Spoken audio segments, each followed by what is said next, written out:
Hello, and today we're going to try to do the dreaded horseshoe puzzle, or also known as handcuffs. It's easier than it looks, and I must admit I don't find it very easy to explain, especially not with this kind of puzzle where the rings in the middle are kind of big. Let me try anyway. You hold the puzzle likewise, and with your right hand you twist it. Now the idea is, for this piece, to think of as a needle, and the ring as the hole in the needle.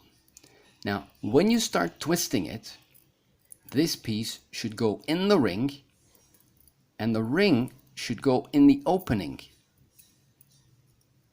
between. There. Okay.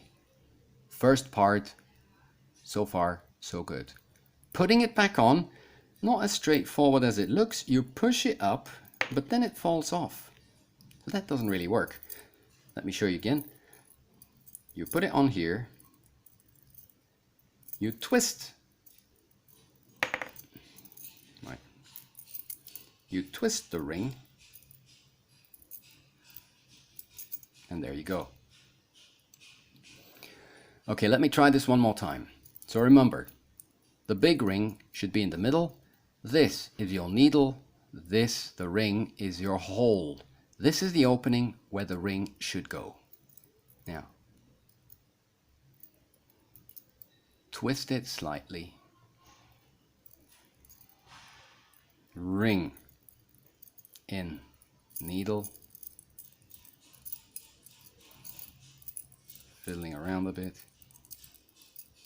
As you can see, it is not as easy with this Chinese puzzle. There are other versions that are a bit easier to do, but this one, okay. There we have it. Ring and horseshoes. Try it a bit. This is the one that took me probably the longest to master. Also, I think because of this puzzle. There are other ones on the market where you have smaller interlocking rings in the middle, and I think that would be easier. But anyway, rewind this video a few times, try it out, and I hope you'll be able to do it. Goodbye.